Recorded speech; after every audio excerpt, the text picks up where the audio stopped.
अरे माँ, आप क्यों उठ गई? कोई काम था मुझसे तो बता देती। पता है ना तुम्हारी तबीयत खराब है। कोई भी अगर काम हो तो मुझे बता दिया करो।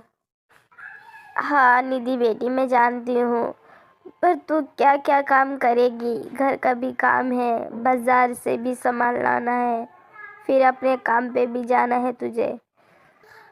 सारी जिम्मेदारी तो तेरे ऊपर है। मैं कब तक चारपाई पे लेटी रहूँगी?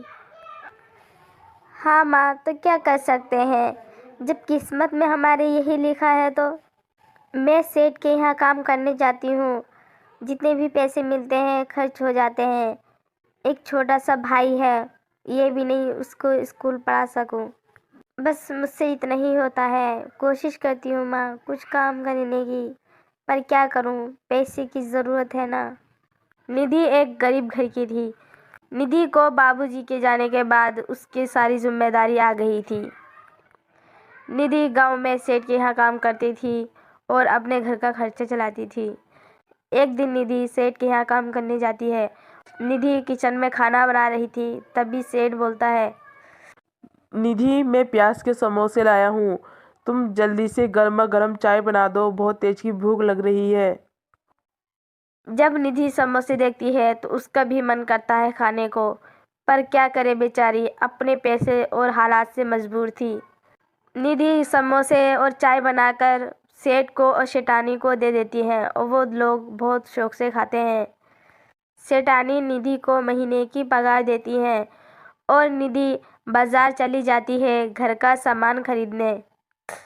जैसे ही निधि सामान खरीदने जाती है, वहाँ देखती है प्याज के समोसों का ठेला लगा हुआ था। निधि उन समोसों को खरीदने की सोचती है।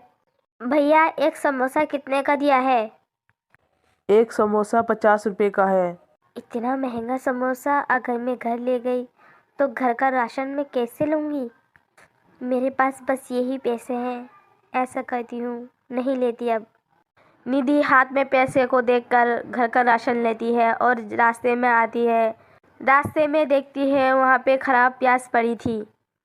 उसमें से निधि सही प्याज बीन लेती है और घर के आंगन में लगा देती है। ऐसे ही कुछ दिन बीत जाते हैं और प्याज उसकी हरी भरी हो जाती है। निधि प्याज को देखकर बहुत खुश होती है और सोचती है, अरे वाह, ये प्याज तो बहुत सारी जम के आ गई और कितनी बड़ी बड़ी हो गई। ऐसा करती हूँ, मैं प्याज के समोसे घर पे बनाती हूँ और अपनी माँ को भाई को खिलाती हूँ। बाजार में समोसा 50 का एक मिल रहा है, तो मेरे पास इतने पैसे भी नहीं जो बाजार के खिला सकूँ। इससे अच्छा है मैं घर पे ही बना के अपने छोटे भाई को खिला दूँ। निधि उस प्याज को काट कर समोसे बना लेती है।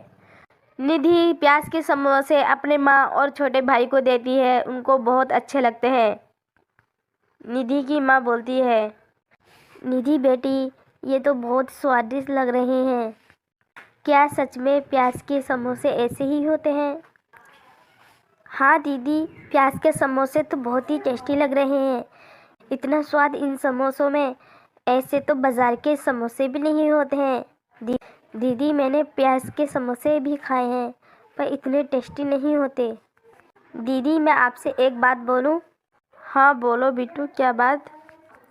दीदी, अपने यहाँ पे प्याज तो बहुत सारी है, तुम क्यों ना समोसे बनाकर बेचो? देखना दीदी, तुम्हारे समोसे ना सब लोगों को बहुत पसंद आएंगे। निधि को अपने छोटे भाई की बात समझ में आ जाती है। फिर निधि समोसे बनाकर बाजार में बेचने लगती है।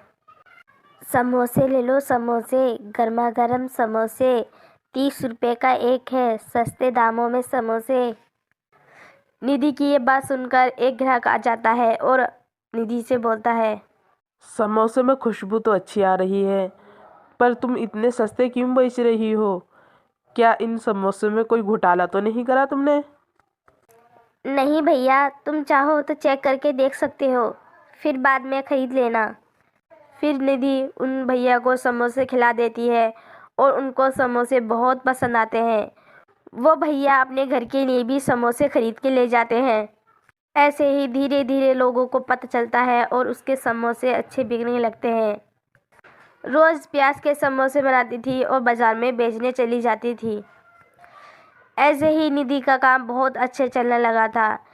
निधि एक बड़े हॉस्पिटल में अपनी माँ का इलाज करवाती है और एक अच्छा सा मकान खरीद लेती है। निधि छोटे भाई को स्कूल भी भेजने लगती है और निधि की माँ निधि का एक अच्छा सा रिश्ता देखती हैं और उसकी शादी कर देती हैं और अब सब लोग खुशी खुशी रहने लगते हैं।